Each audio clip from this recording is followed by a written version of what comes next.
My name's Jason. I'm 27, and I guess you could say I'm the black sheep of the family, not because I've done anything particularly rebellious or outrageous, but because I don't bend easily to pressure, especially not the kind that comes wrapped in family guilt trips. I've always been the quiet one, the one who listens more than he talks, which ironically makes people think I'm either weak or easily manipulated.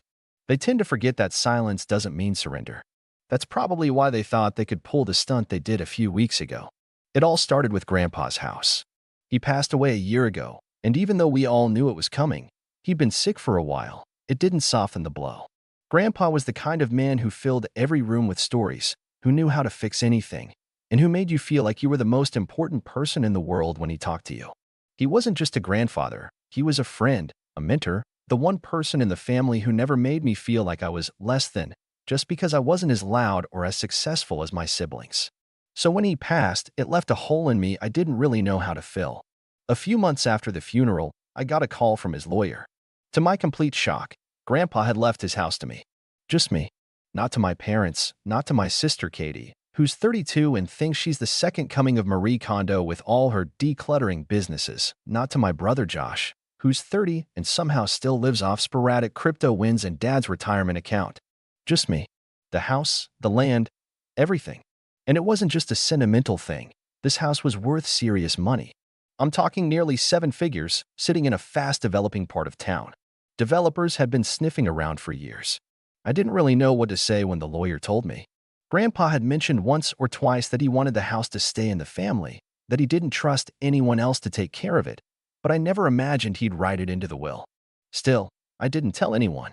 Not right away. Something in me told me to keep it close, like carrying a lit match through a dry forest. My family, we don't handle surprises well, especially not when money's involved. So I waited. I read the will from front to back, highlighted things, reread certain paragraphs a dozen times. Grandpa had made it airtight. I leave my home, the entirety of the estate, and all that resides within it to my grandson Jason. It is my wish that he maintain its integrity and ensure it is not sold or divided for personal gain. There it was, in his handwriting, witnessed and notarized. No loopholes. No ambiguity. About a week after I'd quietly started moving some of my things into the house, I got the call. "Hey Jace." Katie's voice had that falsely sweet tone she uses when she wants something. "Mom said you've been staying at Grandpa's house? Is that, like, a thing now?" I told her yes, that Grandpa had left it to me. Silence. Then a light laugh. "Wait, seriously? I thought Mom and Dad were figuring that out. Like, what to do with it?" "No. It's mine. It was in the will." More silence. Then a curt, "Huh," and she hung up. The next day, I got a text from my mom asking if we could have a family talk. That's what she always called it when we were kids and someone messed up. Family talk. It never meant an actual discussion. It meant a group lecture disguised as a democratic forum. I agreed to come over. I figured it would be better to face it head on. But I wasn't ready for the full ambush. They were all there, Mom, Dad, Katie, Josh, sitting around the living room like they were staging an intervention. My sister stood up the moment I walked in. "Hey, Jace," she said, smiling that tight, practice smile she uses when she's about to pitch a client. "Thanks for coming. We've been talking, and we just wanted to clear the air." I sat down, my chest already tightening. "About what?" "The house," Josh said. "It's just a big asset, you know? And we were thinking, it's only fair that we all benefit from it." "Benefit?" I asked. Mom jumped in. "Your grandfather would have wanted the whole family to be taken care of, Jason. You know how generous he was. He wouldn't have wanted that house to just sit there while the rest of us struggle." "I'm not letting it just sit there," I said slowly. "I live there. I'm maintaining it." Katie crossed her arms. "Yeah, but we were thinking, maybe we sell it? Split the money? It could help Josh pay off some debts, help me expand my business, help Mom and Dad finally go on that trip they've been dreaming of. Everyone wins." Josh nodded like a bobblehead. "It's not like you need the whole house. You don't even use half the rooms." I stared at them, trying to wrap my head around it. "You know what the will says." Dad sighed. "We just think you're being a bit selfish here, son." And that's when I pulled it out. I had brought a copy of the will, just in case. Something told me I'd need it. I unfolded it carefully and laid it on the coffee table. "Then I guess you haven't read this part." I pointed to the section. Grandpa's wishes, in plain ink. Not just that the house was mine, but that it was never to be sold or divided for profit. that he trusted me to preserve it. For a few seconds, there was total silence. Then everything exploded. Katie snatched the paper and started reading it like she was scanning for a misprint. Josh said something about how I must have manipulated Grandpa in his last days. Mom started crying, actual tears, and Dad said something about how this family is falling apart. The living room turned into a courtroom, everyone talking over each other, accusing, guilt-tripping, yelling. And I just sat there. Not because I didn't have anything to say, but because I wanted them to say everything first. Let it all spill out. The entitlement, the resentment, the pure disbelief that Grandpa would choose me over them. That he'd trust me, the quiet one, with something so important. That's where things really started to change. That night wasn't just a family argument. It was the beginning of something way darker. I started noticing things. People watching the house. Missing mail. Whispers from family friends. And then came the accident that made me realize they weren't going to stop at words. After that night, I didn't go back to my parents' house for a while. I needed space, not just physically, but mentally. I left the copy of the will behind on purpose. Let them stew on it. Let them read it a dozen times and twist it in their heads. Maybe they'd realize they couldn't pressure me. Or maybe they'd double down. Spoiler, they doubled down. At first, things were quiet. Too quiet. I kept waiting for a phone call, a text, some passive-aggressive Facebook post from Katie about selfish people who inherit what they didn't earn. But nothing came. For about 2 weeks, it was like I'd been ghosted by my entire family. And weirdly, that made it worse. It's one thing to deal with yelling and guilt trips. It's another to sit in the eye of a storm and know it hasn't passed. It's just getting ready to hit harder. Then the little things started. First, I noticed my mail was going missing. Not everything, just the important stuff. Bank statements, a package I was expecting from a friend in Oregon, even a utility bill. I thought it was a mistake at first. I double-checked with the post office. My address was correct. No holds. Nothing flagged. Then came the visitor. It was a Tuesday afternoon. I was working from home, freelance graphic design. Nothing glamorous, but it pays the bills, and I heard a knock. Not the casual kind. The kind that says I know you're in there, and I'm not leaving. I opened the door to find Mr. Donnelly, one of Grandpa's old neighbors from 3 houses down. He looked uncomfortable, almost sheepish. "Hey, Jason," he said, rubbing the back of his neck. "Listen, I probably shouldn't be getting involved, but your mom came by last night." I blinked. "She did?" He nodded. "Yeah, said she was checking on the property. Wanted to make sure the transition was going smoothly." Transition? She made it sound like the house was still in probate. Like it wasn't really yours yet. I just stared at him, feeling my stomach drop. I knew my mom could be manipulative, but I didn't think she'd straight up lie to a neighbor. Especially one who'd known Grandpa for over 30 years. She asked if I'd seen anyone suspicious around the place, Donnelly added. Like maybe someone had broken in. I didn't think much of it at first, but I figured I should tell you. I thanked him and shut the door, heart pounding. That night, I installed cameras. Front yard, backyard, side alley, even one above the garage. Just in case. Sure enough, 3 nights later, I got my first hit. Around midnight, motion was detected on the camera near the side gate. I checked the feed and there he was, Josh. Hoodie on, phone flashlight in hand, fiddling with the gate like he was trying to pick the lock or find a loose latch. I didn't confront him. Not yet. I wanted to be sure. I saved the footage and watched as he gave up after a minute, cursed under his breath. Yes, I could hear it, and walked back toward his car, which was parked a block down the street. The next morning, I sent the clip in a group text. Just a link, no caption. No one replied.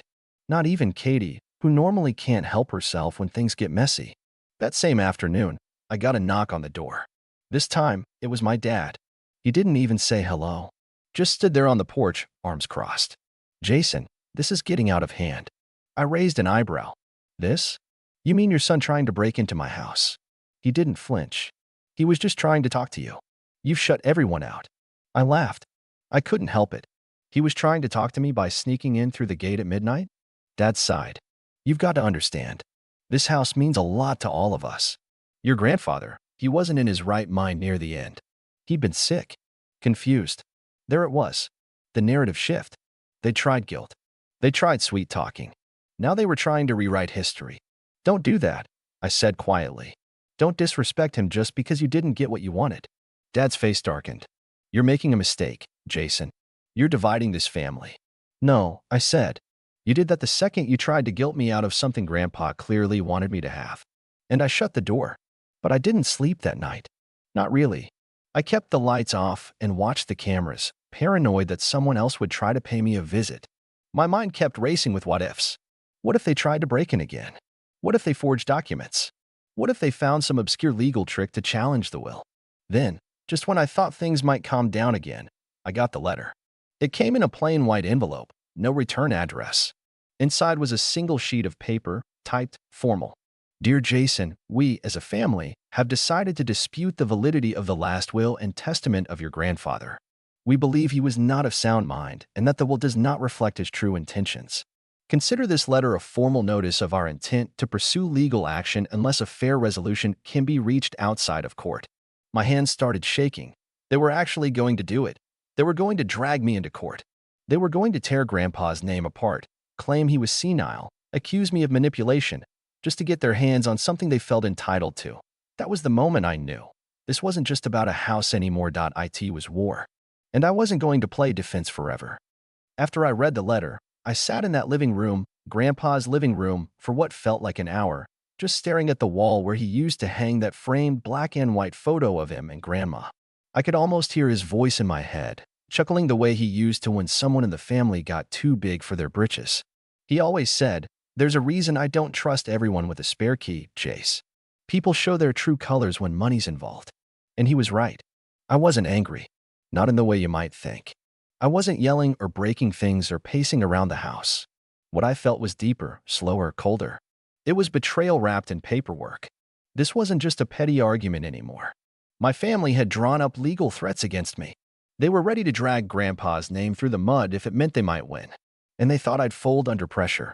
They had no idea who they were dealing with. The next morning, I set up a meeting with Grandpa's lawyer, Mr. Henley. A no-nonsense man in his 70s with tired eyes but a razor-sharp mind. He'd been Grandpa's friend and attorney for decades. The office still smelled like old leather and coffee, the kind of place where you could imagine big decisions being made behind closed doors. I slid the letter across his desk. He read it in silence, mouth set in a firm line. "Well," he said finally, setting his glasses down.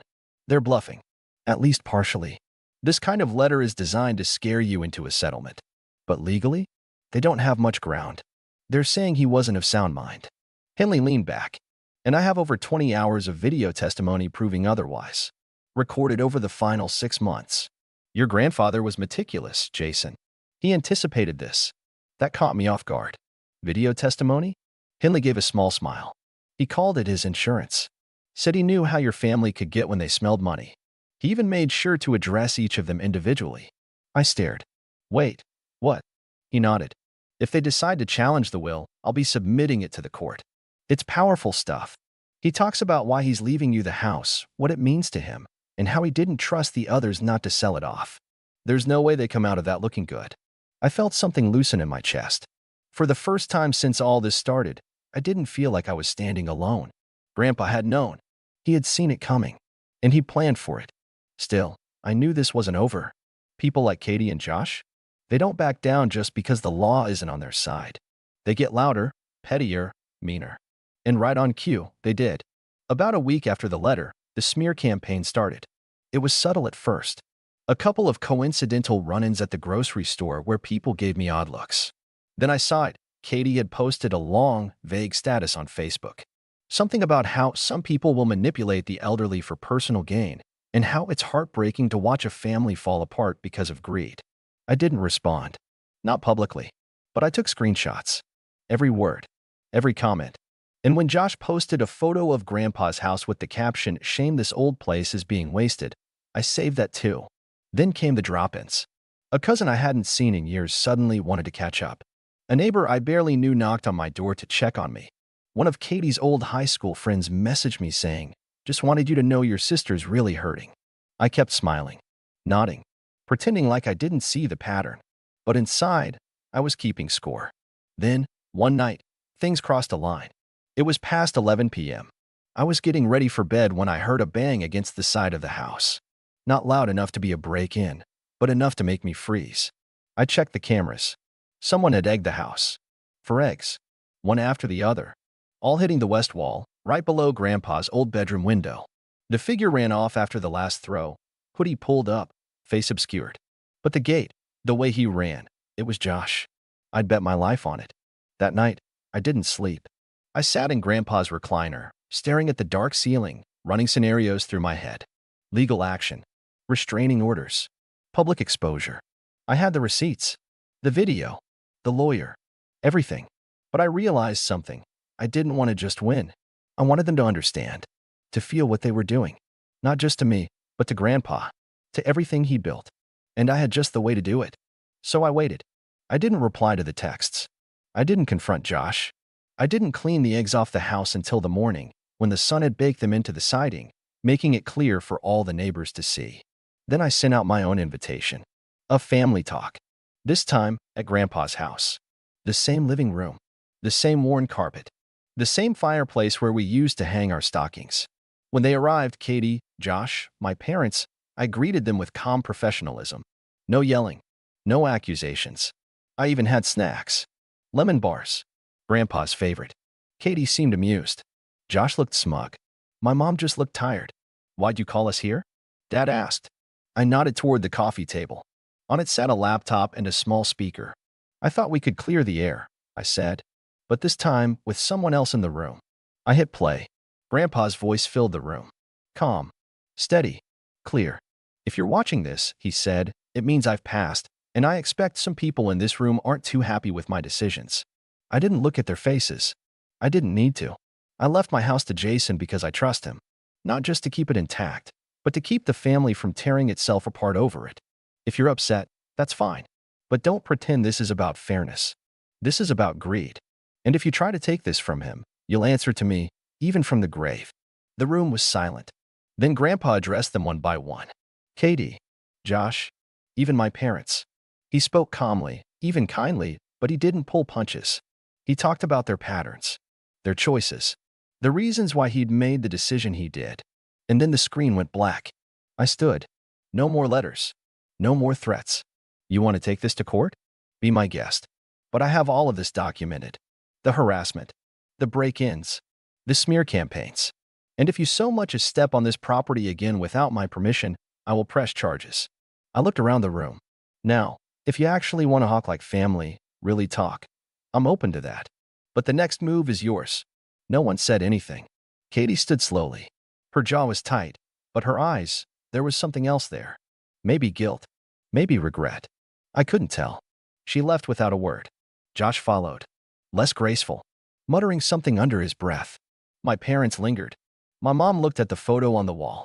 She sighed. "He always did love that chair," she said softly. I nodded. "Yeah, he did." And then they were gone. But that wasn't the end. Because a few days later, I got a phone call from someone I hadn't heard from in years. Someone with a very different stake in this whole story. And what they told me changed everything. So let me take you back to that phone call. It was Aunt Diane, Grandpa's younger sister. We hadn't spoken in a few years. She lives 2 states over and doesn't do the whole family drama thing, but she and Grandpa used to talk weekly. "Jason," she said, her voice calm but clipped, "I heard what's happening." Katie called me, told me her side of it, said you were trying to steal the house.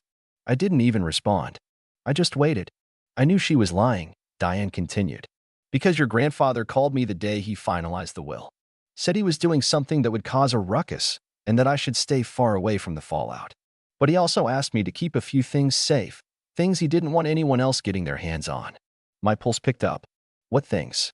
"He gave me a small metal lockbox the last time I visited. Told me to mail it to you after his funeral if things started getting ugly." Guess what I just dug out of my closet? Within a week, the box was in my hands. Inside were 5 things. A notarized letter from Grandpa, reaffirming the legitimacy of the will, an old cassette tape, labeled, "Let them hear this if they try anything," copies of photos and text between Josh and some shady investor friends. Looking to buy Grandpa's land. Before he passed, a list of maintenance tasks Grandpa had me do around the house over the past 2 years. Every time I visited, he'd had me fix something, paint something, measure something. That list was dated and signed. And finally, a sealed envelope labeled, "To be delivered to Jason's attorney if the family sues." This man, I swear, he played 5 moves ahead even when he was 90. I called Mr. Henley immediately. We went over everything in that box, and with a grin, he said, they picked the wrong chessboard. So here's what I did. I didn't wait for them to file the lawsuit. I went on offense. I had Henley draft a cease and desist for the harassment, and we made it very clear, if they moved forward with any legal action, we would not only countersue for emotional distress and defamation, but we'd also submit the entire package, including the cassette tape and investor messages, to the court. What was on the tape, you ask? A conversation Grandpa recorded between him and Josh during one of their visits. Josh had casually suggested getting rid of the house after Grandpa passed, saying, "You know, we could all use a chunk of that money. I bet Jason won't mind splitting it." Grandpa chuckled and said, "I'm still alive, boy. And don't count on Jason giving up that house. He's got more backbone than you think." They thought they were playing checkers. Grandpa set them up for chess. When they got the letter, everything stopped. No lawsuit. No more visits. Not even a whimper on social media. They went quiet like someone flipped a switch. Katie deactivated her Facebook. Josh moved out of state a month later, probably to dodge the embarrassment. My parents? They never apologized directly, but my mom sent a card a few months later with just 2 words. "I'm sorry." I didn't write back. Because here's the thing, boundaries are important. And love doesn't mean tolerating abuse dressed up as family loyalty. I kept the house. Every inch of it. Renovated it, slowly. Turned Grandpa's study into my work-from-home office. Planted his favorite tomatoes in the backyard, even though I have no clue what I'm doing and they look sad most of the time. But it's home. My home. And not because of the deed, not because of the will, but because someone I loved and respected believed in me enough to protect me even after he was gone. Grandpa didn't just leave me a house. He left me peace. And I won't let anyone take that away.